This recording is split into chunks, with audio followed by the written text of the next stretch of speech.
This is the IELTS listening test. You will hear a number of different recordings, and you will have to answer questions on what you hear. There will be time for you to read the instructions and questions, and you will have a chance to check your work.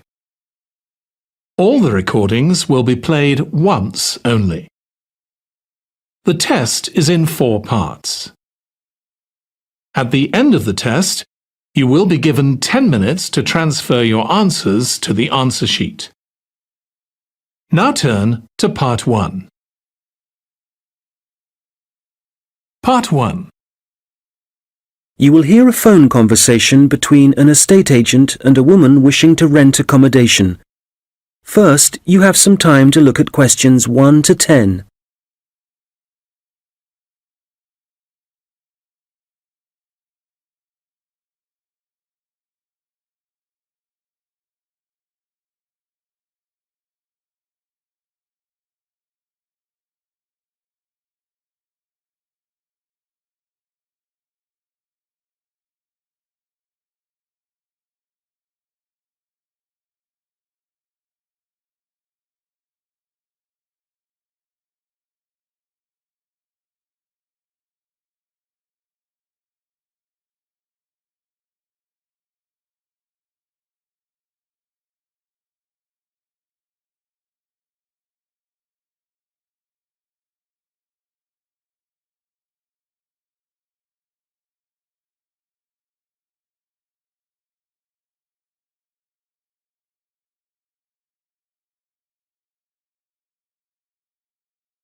Fairfield Rentals, Andrew Williams. How can I help you? Oh, hello. I'm calling from the UK. My family are moving to Canada early next year, and we're hoping to find somewhere to rent in Fairfield for the first 6 months while we settle in. Right, I see. Well, let's get your details. Yes, my name's Jane Ryder. Okay, Jane. And can I have a phone number? The best number to get you on. Well, that'd probably be our home number. So, 0044 for the UK, and then it's 208 613 2978. All right. And an email address, please, so we can send you out all the information and forms. I think it's best if I give you my husband's email. He's sitting in front of a computer all day, so he can print stuff off and get it back to you sooner than I could. It's richard@visiontech.co.uk. I'll just spell the company name for you. That's VISIONTECH.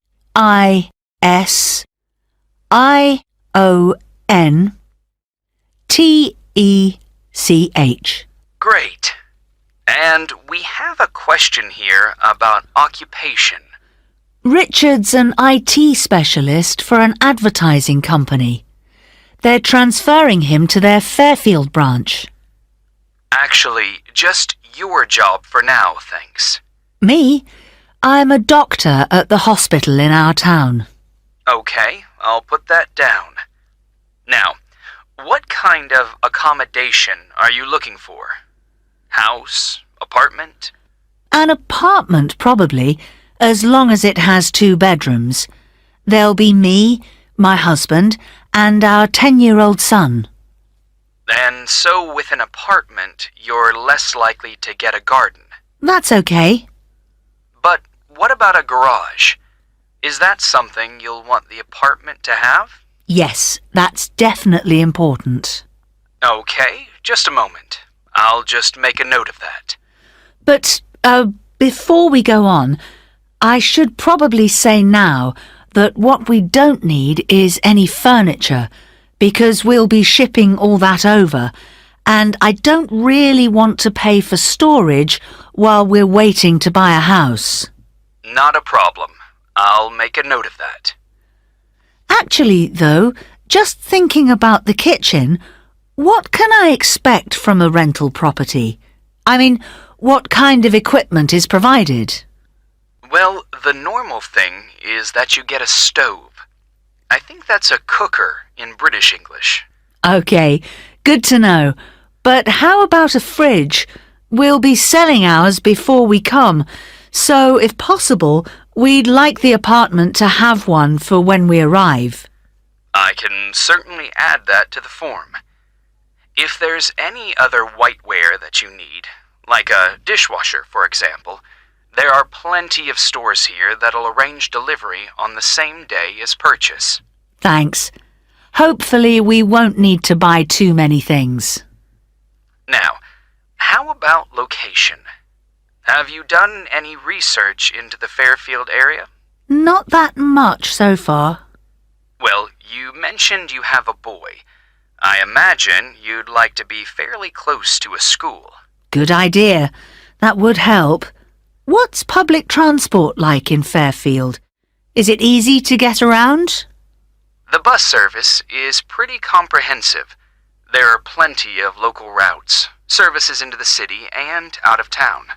OK, and for a two-bedroom apartment, what sort of rent should we expect to pay? Well, looking at the properties we have at the moment, prices start from around $730 per month and, depending on the area, can go up to $1,200. That's too much. Something halfway would be better. So, would your limit be, say, $950? I'd say so, yes. Can I ask if you smoke or if you have any pets? No to both questions. But I do have one more request, please. Yes? Well, I've also been offered a job at Victoria General Hospital, and I suspect I'll be working nights occasionally. So what I really need from any apartment is for it to be quiet, so I can catch up on sleep if necessary during the day. Congratulations on the job offer. I'll add your request to the form. Well, what I'll do is compile a list of suitable properties for you and send them via email. Can I just ask, how did you hear about us? Obviously not from our commercials if you're living in the UK. Actually, it was a friend of ours. He spent a few months in Fairfield a couple of years ago, and he pointed us in the direction of your website. Well, it's good to be recommended. So, what I'll do is... That is the end of part 1. You now have 1 minute to check your answers to part 1.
Part 2.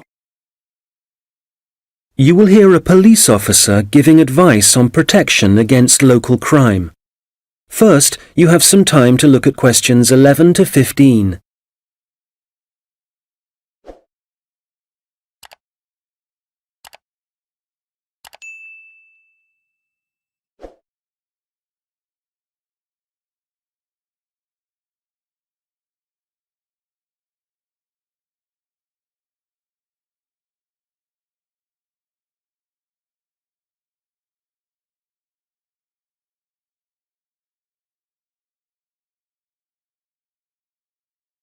Well, good afternoon. I'm Constable James MacDonald, and as you may know, I'm the community police officer for the local area. That means that, as part of my job, I try to get out in the community as much as possible, talk to the people that live in this neighbourhood, people like yourselves, and make sure there's an effective level of communication between the public and the police, hence the reason for this meeting. There have been several burglaries in the area in the last few weeks, and I'd like to talk about ways you can keep your home and property safe. So I'd suggest that a good way to start is by talking to your neighbours and exchanging contact details with them. This will allow you to get in touch immediately if there's anything suspicious happening next door. Then make sure you have a good discussion about the best course of action to take in case of emergency. Make sure everyone is clear about what to do and who to call. If you plan ahead, this will prevent uncertainty and even panic should anything happen later.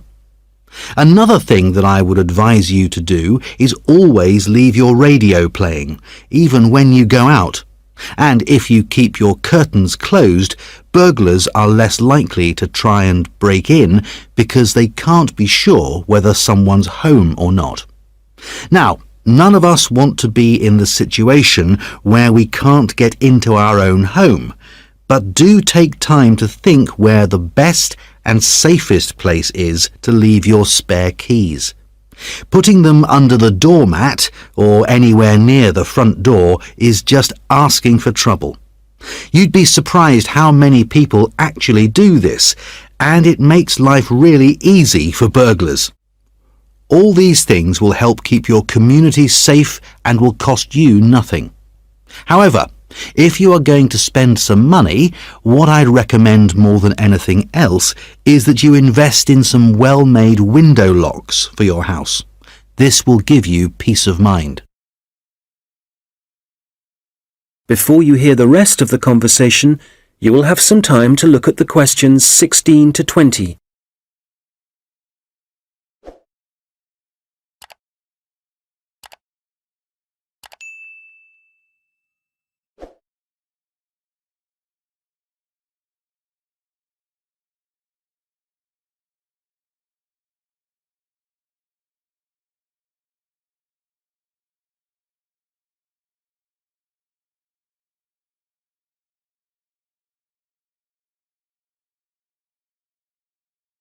Now listen and answer questions 16 to 20. OK, moving on. Unfortunately, there's been an increase in the number of minor crimes and antisocial behaviour in the general area, and I want to talk about some specific prevention measures that are being proposed. First of all, the skate park. As you probably know, it's well used by younger people in our community, but unfortunately we're getting more and more reports of broken glass, making it especially dangerous for younger children. One possible solution here is to get rid of some of the trees and bushes around the park, making it more visible to passers-by and vehicles. If the vandals know they're being watched, this might act as a deterrent. As you will have heard, a couple of local primary schools have also been vandalised recently, despite the presence of security guards. The schools don't have the funds for video surveillance, so we need people in the neighbourhood to call their nearest police station and report any suspicious activity immediately. Please don't hesitate to do this. I expect most of you are familiar with the problems facing Abbotsford Street. It seems that no amount of warning signs or speed cameras will slow speeding drivers down. I'm happy to say, however, that the council have agreed to begin work over the next few months to put in a new roundabout. What else? Oh yes, the newsagent and the gift shop on Victoria Street were both broken into last week, and although no money was taken, the properties have suffered some serious damage. Access was gained to these shops through the small alleyway at the back of the properties. It's dark, and as you can imagine, no one saw the thief or thieves in action. So we've been advising shop owners along there about what kind of video recording equipment they can have put in. We'll then be able to get evidence of any criminal activity on film. The supermarket car park is also on our list of problem areas. We've talked to the supermarket managers and council authorities, and we've advised them to get graffiti cleaned off immediately and get the smashed lights replaced. If you don't deal with this sort of thing at once, there's a strong possibility that the activity will increase and spread, and then it becomes... That is the end of part 2. You now have 30 seconds to check your answers to part 2.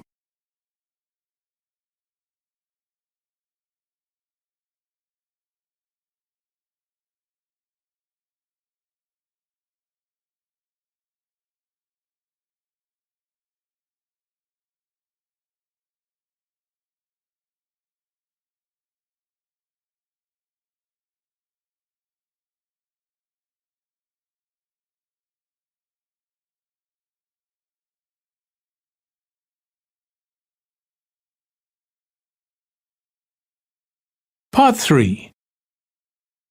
You will hear two students discussing a presentation they are going to give. First, you have some time to look at questions 21 to 25.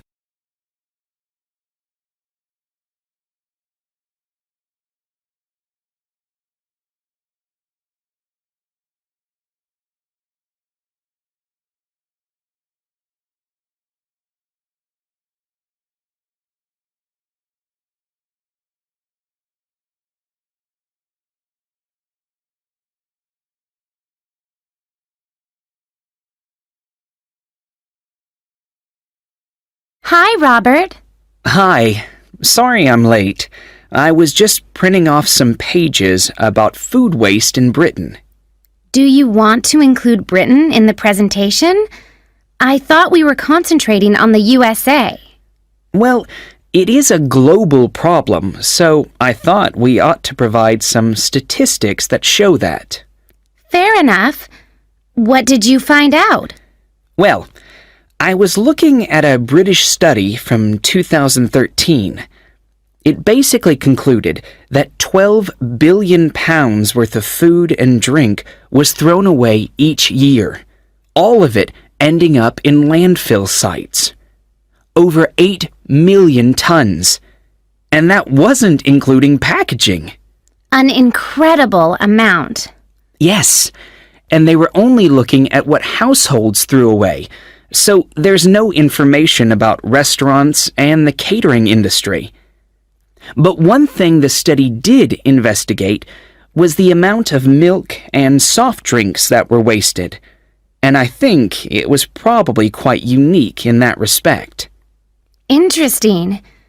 You know, in the other European reports I've read, there's one thing they have in common when they talk about carbon dioxide emissions.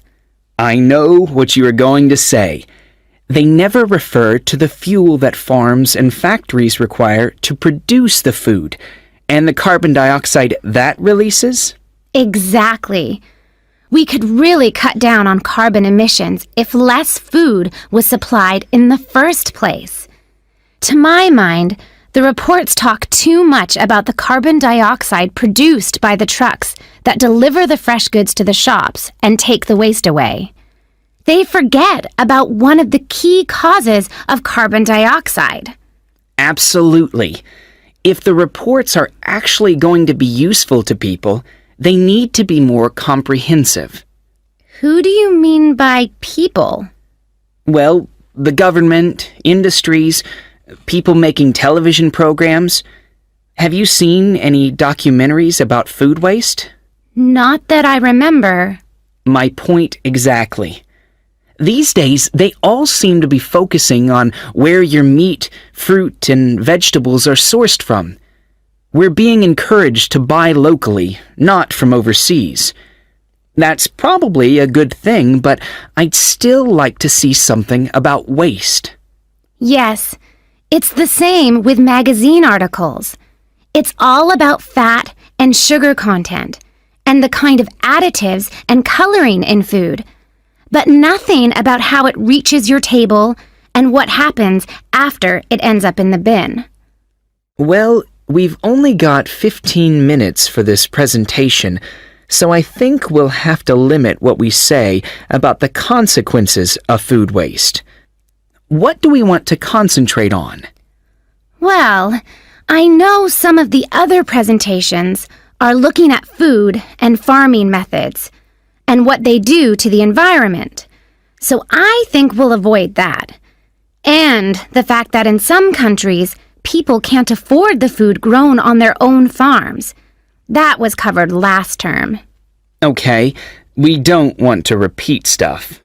What concerns me above all else is that in a recession, governments should be encouraging business to find ways to cut costs.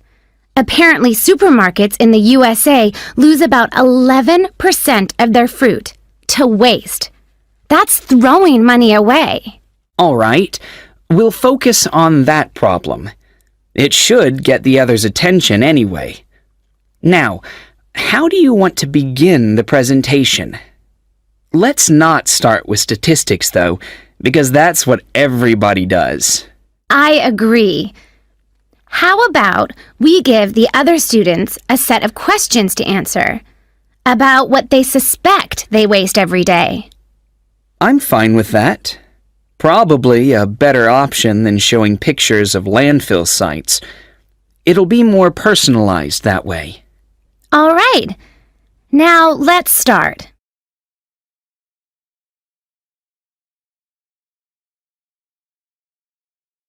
Now listen and answer questions 26 to 30.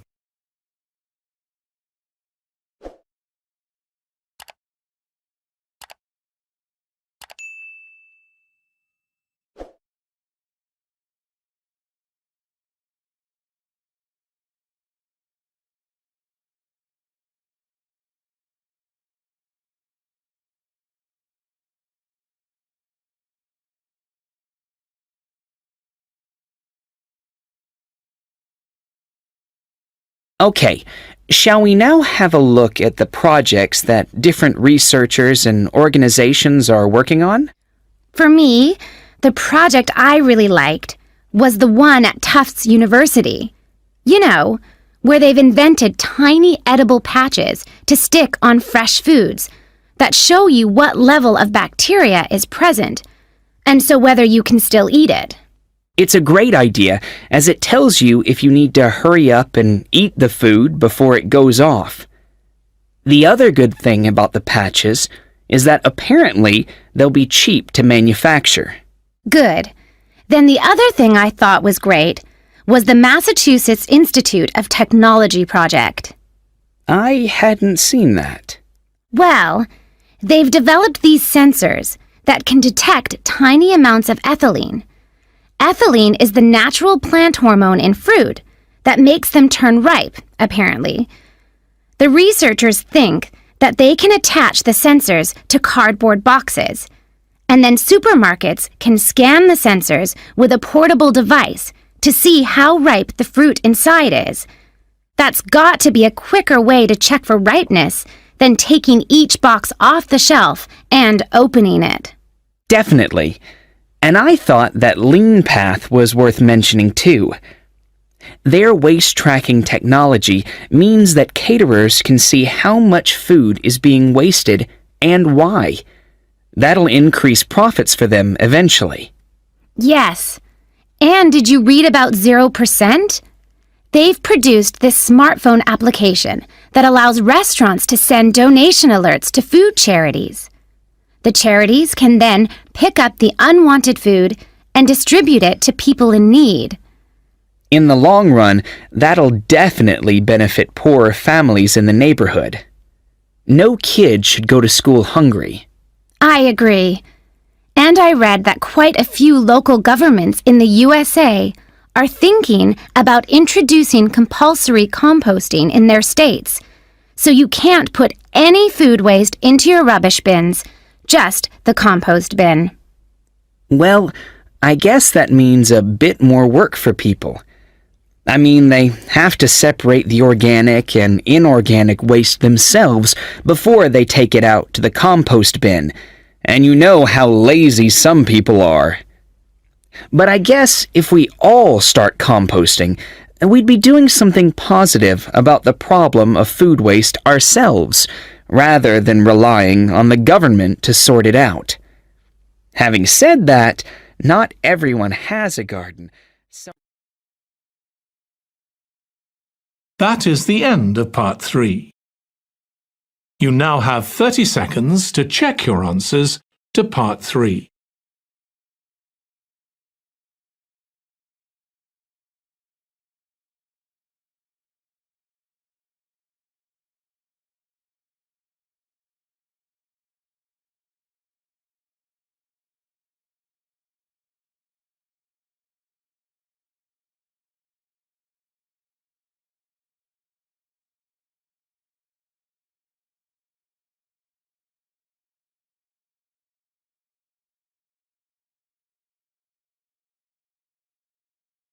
Part 4. You will hear a lecture about Maori kite making. First, you have some time to look at questions 31 to 40.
Now listen carefully and answer questions 31 to 40. Well, good morning everyone. As you know, we've been looking at different kinds of art and craft that were practiced by the Maori people of New Zealand, at least before the Europeans began to arrive in the 18th century. So, the focus of this lecture is kite making, how the kites were made, their appearance, and the purposes they served. Well, let's start with the way they were made. As with other Maori artistic traditions, kite making involved certain rituals. So, firstly, only priests were allowed to fly and handle the largest, most sacred kites. There were rules too, for the size and scale of the kites that the priests had to follow, and during the preparation of both small and large kites, food was strictly forbidden. In terms of appearance, kites were frequently designed in the image of a native bird, or a Maori god, and sometimes, perhaps less often, a well-known hero. You can imagine that when Maori first arrived in the new country, in New Zealand, it may have taken some time to find suitable materials for their kites. But, through trial and error no doubt, they found plants and trees that provided bark and even roots that they could use to make the frames and wings of their kites. And after the frame had been constructed, the kite then had to be decorated. For this, the priests used long grasses, and these, when the kite was in the air, would stream along behind it. They also used a variety of feathers to add colour to their creations. Well, all this meant it was easy to see a kite in the sky, but you could also hear Maori kites.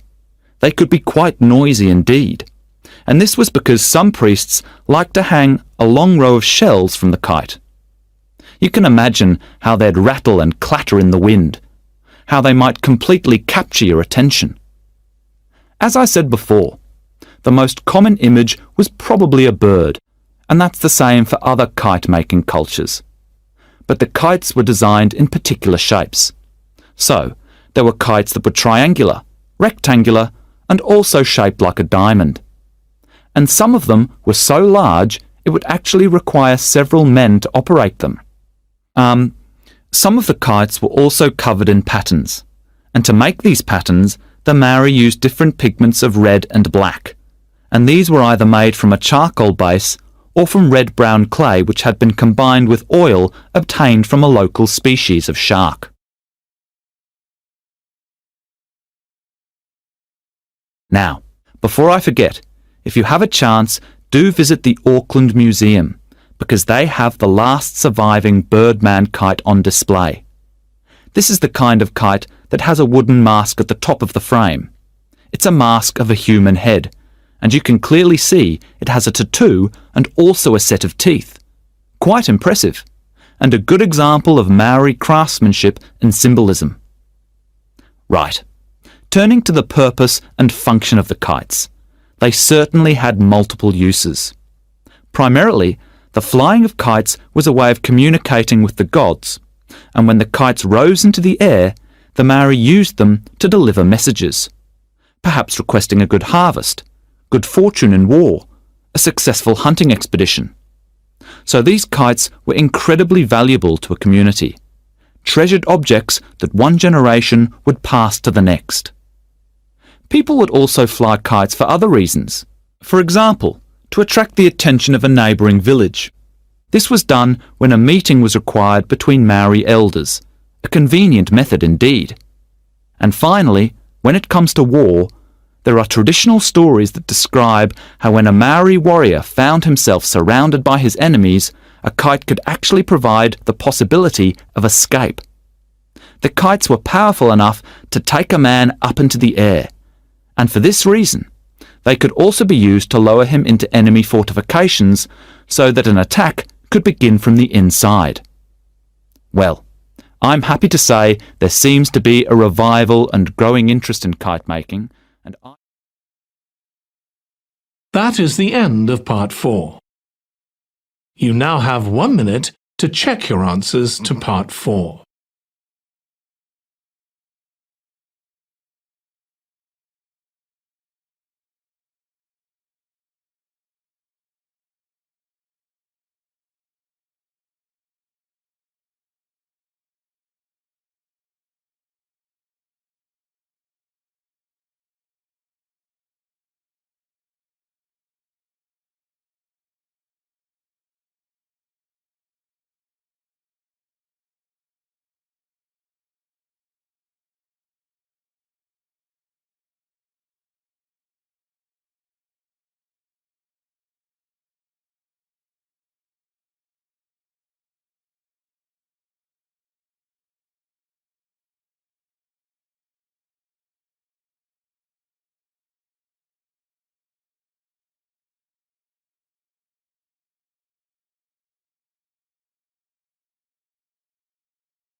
That is the end of the listening test. In the IELTS test, you would now have 10 minutes to transfer your answers to the answer sheet.